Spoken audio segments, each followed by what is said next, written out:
Welcome to Candidates of Liberty, a special series from Lions of Liberty dedicated to spotlighting libertarian candidates across the country. If you enjoy our work, please consider supporting us on Patreon at patreon.com/Lions of Liberty. Hey everybody, welcome to our newest show here on Lions of Liberty, Candidates of Liberty. This is your host for today's episode, John Odermatt, and on today's show, we are going to be talking to a Libertarian candidate running for office in New Hampshire, an already elected Libertarian, meaning he is running to be reelected, which is a very rare thing in Libertarian circles. But I want to get right to this interview. Before I do that, I want to let everybody know where they can find the show notes page for today's episode. You can find it at lionsofliberty.com/COL5. And don't forget to check out our other 3 shows on this podcast network. Every Monday, we kick off the week with our flagship program hosted by Mark Clare, where Mark interviews leaders in the libertarian movement. Every Wednesday, we have Electric Libertyland hosted by Brian McWilliams, your weekly shot of culture, comedy, and liberty. And every Friday, we have Felony Friday, where I, John Odermatt, take a look at the broken criminal justice system. All right, let's get rolling with today's show. Brandon Phinney joins me today. He is a member of the New Hampshire House of Representatives, representing Strafford County's 24th District. Now, Brandon was originally elected as a Republican, but in June of 2017, he announced that he was changing his party affiliation to the Libertarian Party. Now he is up for re-election this year, so he's been campaigning, and he is on the show on Candidates of Liberty to talk about his campaign, to talk about what he believes in as a libertarian. Brandon, welcome to Candidates of Liberty. Good evening, and thank you for having me. Thanks for coming on, man. And I kind of want to jump right into, I guess, sort of the juicy part of your story here. You started out as a Republican, right? So if we can kind of start at, like, what pushed you towards Republicans to start with? Why did you originally run as a Republican? Yes, this is usually the first question I ever get asked by anybody. So even from constituents that might have even known me prior to campaigning again. But it's actually pretty simple. I've always kind of espoused a lot of small L libertarian principles. But at the time we didn't have ballot access in this state. The issue wasn't really active until the 2016 election cycle. We kind of got started up again, and then so we had to wait until after the election to actually get ballot access. So I kind of had to pick the party that I had the most agreement with and that had more of an influence in the area that I'm from. So it is more conservative in some parts of the city, and I figured that that might have appealed to me more as a candidate than the other side, which I had no real agreements with at all. It was pretty easy to become a candidate on the ballot, and I originally I wanted to be an independent actually, but they don't make things easy for independent candidates to get on the ballot. As a first time ever campaigning for anything, I didn't want to start out that hard, to be honest with you. I really had no prior experience in politics. So this is kind of hey, I want to try it and see what happens, and so that's just kind of how it all kind of played out. And thankfully I won in my first time. So that's pretty cool. So your first time campaigning, you won. Yeah. So what was that like? How hard was that to build up a campaign from scratch? I mean, did you know other people? Did you have mentors that helped you out? How'd you do that? So it's really a matter of getting involved in the local groups in your community that have those kind of connections to the community where they're able to recruit candidates and build up campaigns by just getting to know people in the area. And as I said, some parts of the city are more conservative than others, and so at least Ward 5 is definitely a lot more conservative. So that's kind of where a lot of those people came from, and it was kind of easy to have them build around me because I'm a young, semi-attractive dude. And I'm not just saying that because I'm for ego purposes. If you were to literally walk into one of their meetings, that it's all a lot of older folks, a lot of retirees, and so like having a fresh face in there, kind of can put a jolt in their group. And so it was easy to get people to be like, hey, like we have a new face of kind of like our party in the area, like we want to put up the younger candidates and whatnot. So but I really didn't build my campaign off of the Republican platform. I built it off what I personally believe in is the best course of action for public policy. And that's always been my foundation since I've been in politics, since I first really, started paying attention to the political process and, kind of what goes on in government itself. So that's kind of talked about on the campaign trail in 2016 was not, I didn't give a crap about, Trump or Hillary or any of that crap. I didn't talk about it because what was happening in the state is a lot more prevalent. It has more of an impact on people than what's happening in the federal government. So, I tried to, hit home that like I truly believe maximizing personal freedom, and I want our state to be more fiscally. I did say fiscally conservative, but we all mean that we want our state budgets to be responsible and to fit it within its means. And I'm kind of getting ahead here now, but like after I got elected, I found out pretty quickly that the GOP in New Hampshire is not equipped to, how do I put this, stick to its own platform. So they're the like governor, the GOP everywhere else, I guess, too. Right. So we get a Republican governor for the first time in probably like 12 years. And I got elected on a biennium, spending time. I call it biennium spending because they're not going to, cut spending. They're going to increase spending. And that's exactly, what actually happened. The governor proposed a spending bill that increased spending by $600 million. And that, to me, it was like beyond the scope of believable, that's what would be presented to the people of the state who had elected a quote unquote more conservative government in the House and, in the governor's office and even in the Senate in the state. And it was really frustrating to see that course of action take place, like not long after I got elected. So, that came around probably about like, February, March time. But like even in the beginning, when we started having committee hearings and, House sessions in January, I was just seeing like how much, infighting and caucusing was kind of happening within their own party, kind of like the LP in a lot of ways. The conservative wing and the Republican Party in New Hampshire called the Freedom Caucus. And those are the ones who, they're very conservative, especially on fiscal issues. So they upped the budget pretty hard, and they were able to trim some things, but there was some backdoor spending in this bill, and it was just a whole mess. And I was like, this is not what I got elected to do, and I don't believe in this at all. I'm not going to be in a party that's going to pretty much do everything the opposite of what we got elected to do. So I had a meeting with the governor, I want to say in April, and I said that I'm not going to vote for this, and actually I'm considering switching parties. And being a newcomer, I'm not going to be anybody that they care about. So after all the House sessions were completed in the beginning of June, I scheduled a press conference, and I gave a press conference on the state capitol steps, and I said I'm switching parties, and that's it. And I talked about how the two parties don't control us; they don't control me. I don't believe in the establishment. I believe in the rights of the individual, and I don't believe in the way government is pretty much trying to govern us. People said, well, that's, political suicide and blah, blah, blah. But I look at it as, if I'm going to get elected to public office and try to change things, why am I going to get elected in an establishment that does everything to, keep its own power and doesn't, and does jack shit for the individual? Mm-hmm. And that's what kind of gets me going, because I didn't run on that. I've never ran on that. I've never run on like, what's government going to do for you? I'm running on, I'm getting the government out of your life. So I'm trying to, so that's what I'm talking about here. So, so you've obviously had that streak in you before you started as a Republican, that this libertarian streak, this small L streak.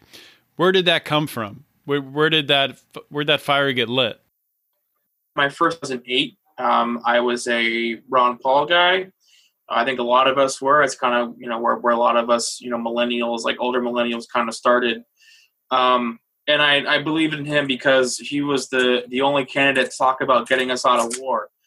And he's the only candidate talking about abolishing federal agencies. And I was like, this dude's awesome. And I totally agree with everything he's saying. So, but I was pretty bummed out when he got, booted from the primary that year. And I ended up voting for Obama specifically to keep Sarah Palin out of office, if I'm just, be honest about that. But I was, 2008, I was probably like 20. So, I mean, I really didn't know like a whole lot. Like I knew enough issues. I did a lot of background on both campaigns, and I didn't have confidence in the Republican ticket that year. So, I voted for Obama, and I bought into that bullshit, and we saw where that, that 8 years of his administration got us. So, but it's a live and learn thing, and that's kind of like how you grow as an adult. But sorry for the for the sidebar. I actually got involved in state politics when I was overseas in 2015. I'm still in the military, and I was serving in an Army unit, doing some engineer stuff in the United Arab Emirates. And I kind of saw some stuff happening back home that I was like really angry about. They had suspended the House rules to pass a bill to basically increase the police state, by trying to crack down on the so-called drug. And throwing more addicts in jail, and then talking about, they want to go after the out-of-state dealers and whatnot, and it didn't do any of that. It was just an excuse to, throw more people in jail for nonviolent crimes. So I was pretty angry about that. I was pretty angry about just the shiesty things that they seem to be doing.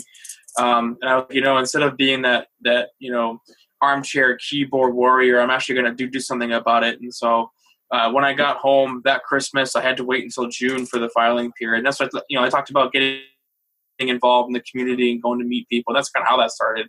I started going to the meetings and getting to know people in the area and kind of like what's politically savvy in the area. And that's how I started. I signed up at my city clerk's office. I paid $2 and I became a candidate. And it's so easy to just get on a ballot here because there's so many people in the house. Wow. Obviously, you're Libertarian now. I assume that a Republican has filled the vacancy you left and is running against you. And is there also a Democrat you're running against now? Yes. And so those candidates actually came on the ballot pretty late, like to the point where I thought I'd be unopposed for this seat, honestly, because the filing period's only like 8 days, maybe like 9 days they have, for people to file, and they didn't file until like the 6th day in. So I honestly thought that I was going to be unopposed. And, prior to seeing people put their name on the ballot, I had meetings with the Speaker of the House. I had a meeting with the state Republican chair, the county, the Strafford County Republican committee chair. And, and I kind of said, look, I kind of get why you guys would be upset with, me switching parties and no longer being an R in the House. But you have to understand that, like, when I campaigned for this seat, I never lied to anybody about where I stood. I never lied to anybody about what my alliances are politically and philosophically. So you knew what you were getting when you supported my campaign to get elected for this seat. So it wouldn't make any sense for you to try to vote me out just on the merit that I'm not in your party anymore, when you're going to get somebody that's not going to vote, for liberty. And that's kind of what we all talk about, right? So I try to hit home that, like, I understand that you're mad that I switched parties, but I did it because the Republican Party has proven that they're inept in governing. And I care more about the people that I'm there for than my own career, quote unquote. So I'm going to be politically aligned with a party or a philosophy that makes the most sense for my principles. And so that's kind of what I said. And I said, I would appreciate not getting strong opposition from you based on the merit that you can look to see how I voted on every bill in the last 2 years and tell me where I voted incorrectly. Tell me where I've been a bad vote, because you're not going to get someone better than me in this seat. So I think the other two candidates might just be on the ballot just, for the sake of filling the ballot. I have not seen anything from them and their campaigns. And obviously it's still early because our primaries are all uncontested for this seat. So who knows? Like after next Tuesday, the 11th, we'll see if they're going to start, picking things up. Or for now, not a peep out of them. And I'm hoping that that's, kind of the course of action going forward, where they're not going to campaign as hard because they're just on the ballot. Whereas me, like, I'm fighting every day for everybody in these wards to keep me in this seat, not because I want to stay here for a long time, but because I want to keep doing the work that I've started and finish what I've started and be done in 2020. And that's kind of my plan. I don't plan to be here forever. I've got a life to live. Right. But but as I'm here and I'm in state politics, and I'm a public figure in that way, I'm going to work my ass off for everybody that put me in Concord and put me in that state house and wants me to vote in their interest, for their freedoms and their money. So I'm going to keep protecting, those qualities of our lives. It all kind of comes down to, like, are the rights that we enjoy being infringed, and how much money can they take from us? That's essentially like how we deal with our governments. So I try to be as transparent as possible. I've sent out mailers. I'm hitting up doors, not as often as as I'd like to, but hopefully after the primary, I'll be able to to kind of get some more people involved to help me do that. So what are some things you do to promote transparency? Like, is there something? Do you address each of your votes, or what type of things do you do?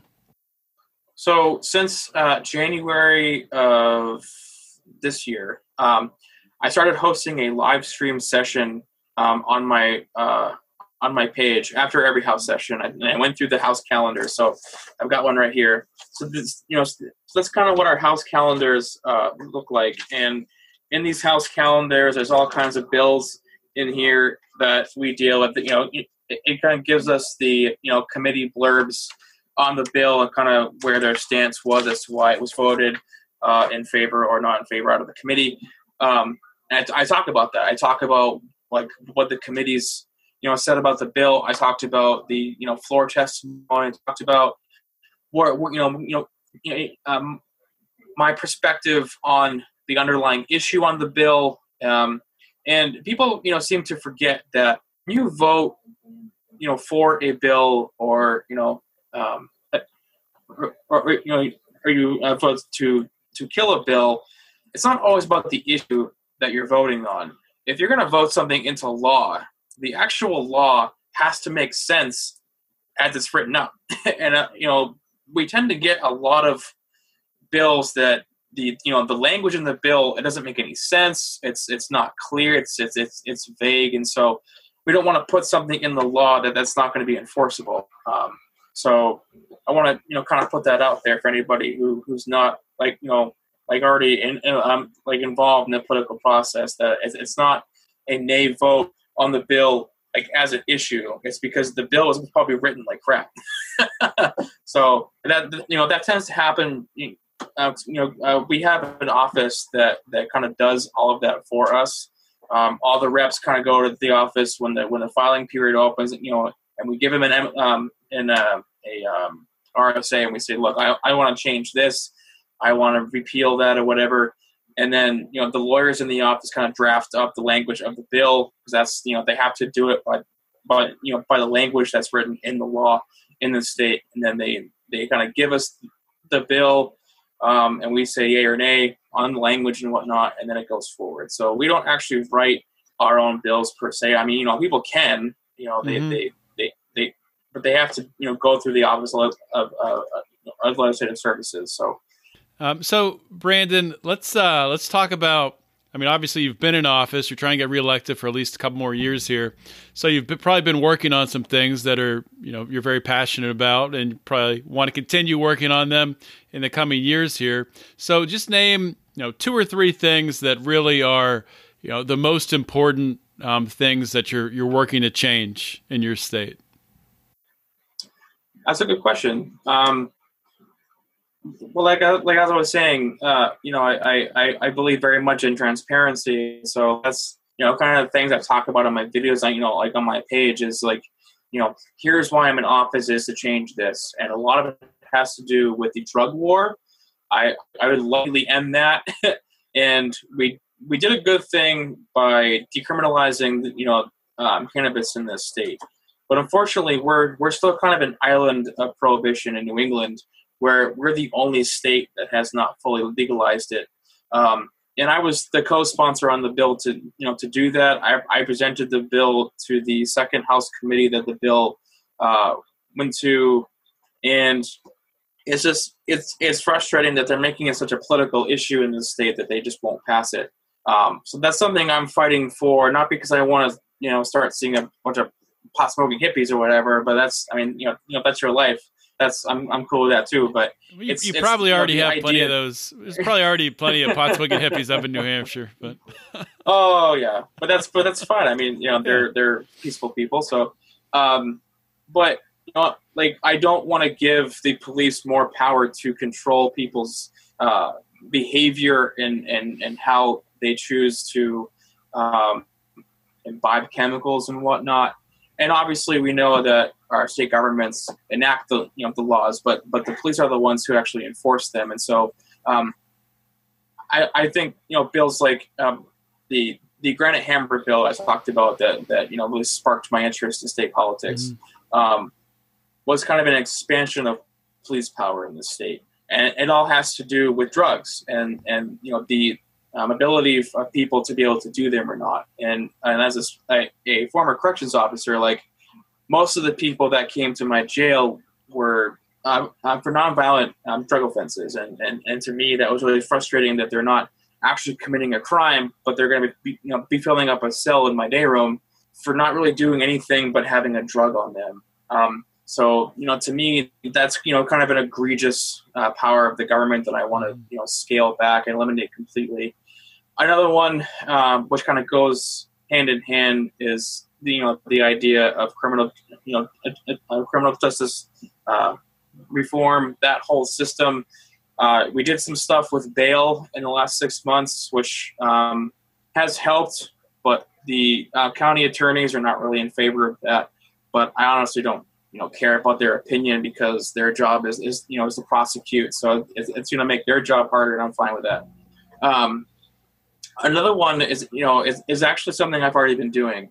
It's kind of finding obscure and like unenforceable laws that are still on the books in this state and trying to get, trying to repeal them, which I have. Nice. And it's important because I think it's important to kind of clean up a lot of our codes and ordinances and whatnot in the state for things that don't have an impact on our current reality today. I got 2 bills signed into law. The first one was about the use of milk containers, and it was pretty much decriminalizing like what stuff people can put in milk containers. It's an old obscure law from I think 1907. So, but it wasn't being enforced because like who's gonna get thrown put in jail for putting like soda or something like in a milk container. That was dumb to me. So that actually passed pretty easily. Excuse me. My second bill, which has gotten me the most press, to be honest with you. I've gotten featured on the Reason site quite a bit. I've had interviews with Matt Welch twice now about this bill. So I put on a bill which people see it as being able to drink alcohol while performing on stage. What the bill actually did was changes the employment status of entertainers like bands and comedians and whatnot who perform in this state to be considered private contractors under employment law. So, so they wouldn't be subject to the same rules as employees of the venues are, where they're on the clock, they're getting paid an hourly wage, they sign paperwork as an employee, as we all do. They can't drink on the job. But if you're an entertainer, like you're kind of like your own entity. You're being contracted by the venue to perform a service and then leave. So there's no way really to track that work. You're kind of just there and you go, So I found it really arbitrary that in one part of the venue, you could be considered a customer and you'd be fine having a beer at the bar. And then as soon as you go like 15 feet and you go up a stage area, now you can be enforced by Liquor Commission in this state to say, well, now we're going to take, a license from you to sell alcohol. We're going to fine you. We're going to shut you down. We're going to do all this, and that. And in some places that actually happens. I had promoters come to the committee and testify and say, look, like, we can't get certain tour packages and we can't get certain bands to come here because of this stupid law. And it's not enforceable. And what was funny about that was the commission actually agreed they can't enforce it. So they're going to sign in favor of my bill, and they're going to say, yeah, like, get rid of it. It's dumb. And we're like, and we're one of the only states in the entire country that even enforces it anyway, So I'm glad to be able to scale back a power of a state agency, but also as someone who plays, I sing and I play drums and whatnot. Like, I don't want to be told that I can't have a beer on stage, like, while I'm playing, when it doesn't have any like impact on my ability to play. It doesn't have any impact on, like on the venue. It's just like that freedom to have a beer or whatever kind of alcohol it is and be free. Mm-hmm. And now, the bar owners won't be hit with this state agency coming in and, and soiling up their place of business. So I'm happy that that's in law. It's actually been in law for 30 days now. Nice. So I'm pretty happy about that. Yeah, that law is just a prime example of how broken government is, even local government, state government. I mean, people point to the federal government being insane, and it is, but it's like you said, the fact that you can walk 5 steps, okay, you can have a beer here, but you pick up that guitar, you start playing those drums, put that beer down, yeah. Stop it, you stop it. Right. It's craziness, but yeah, that's awesome. And I did read that article too or I guess that interview with you in Reason, which is really cool. One more question for you, Brandon. So this is sort of a curveball question, I guess. It's not a gotcha question, but something to put some thought into. So there's a lot of libertarian positions out there that might be a little controversial, or that maybe. Definitely, libertarians differ on the way they feel about it, the way they attack them, the way that they think a more free society would be structured. So, out of these libertarian positions that are maybe a little more ambiguous, are there any of them that you're not fully on board with? Just flat out, always more liberty. Yes, and. And here's, the current controversy in the party is the idea of the open borders policy. And I get it. I really do. I sympathize with the idea of property rights. Obviously, that's a huge part of where our philosophy lies. But we don't live in a utopia. I've heard every argument about this, so my mind's not going to be changed on it. As long as governments exist, which they always will in America, an open borders policy does not make sense for this country. You can look at what's happening in Germany and in Sweden, like a lot of places, in that area where they've opened up, kind of the gates, and they've let a flood of people in, and they've caused all kinds of havoc and harm on people, on property, on their economy. I'm very wary of that, kind of thing happening here, which it already kind of is in some ways. I don't think that we're being invaded by any means, but I think that a streamlined immigration process where people, aren't like on the waiting list for like 5 or 10 years, like you fill out an application and they do a background check on you and you clear and you're in. Like, it shouldn't take more than 6 months to get people here. But I think that the process that we have currently, it's kind of outdated. We need to find a better way to make it easier for people to get here. But I don't believe in completely just throwing open the floodgates and letting everybody in. And I get the argument that you can't restrict people's ability to travel and whatnot. That's not what that means. If I might be somebody that still kind believe in in the idea of the founders, like a nation of free individuals. That's, kind of what I believe in. I don't believe in a completely like utopian anarchist, society. I just don't. I get the arguments for it, but I look at what the reality is, and I just don't see that happening here. It's an argument that I think that we're always going to have, and you certainly are free to do with your property how you wish. But I think like the country as a whole, they don't believe what we believe in. We're a small fraction of society, politically and philosophically. They're not going to align with that, kind of idea, and they're going to, immediately down to any other idea that we would have based on the idea that someone can just waltz in, and that's how they're going to see it. So I'm not going to espouse a principle of open borders and then completely anybody that would ever vote for me. That's just kind of where I stand. I'm not, kind of throwing that in anybody's face or anything. I'm just saying we have to be pragmatic about how we do the messaging to people that don't understand what we're about, which is kind of funny because that's exactly we're founded, kind of on the same line of principles that a lot of the founders were, but people don't see that anymore. They see what government is now, and they think that that's what we need. I don't think we need as much government as we do, have now, but I don't believe in a complete absence of government. I think that the idea of a complete, constitutional republic that we were found is kind of how I see our country. What you do as an individual is a different story. You still own yourself. You still own your identity. You own your body, and you own your property, and no one can take that from you. So that's kind of where I stand on that issue.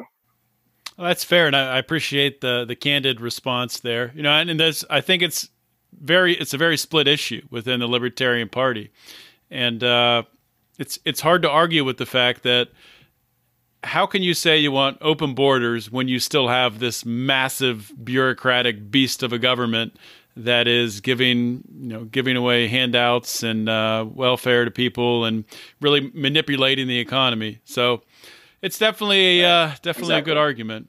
But so Brandon, that's it for the questions. I want to give you a chance to plug your campaign, talk about where people can donate, where they can volunteer, where they can get involved in any way.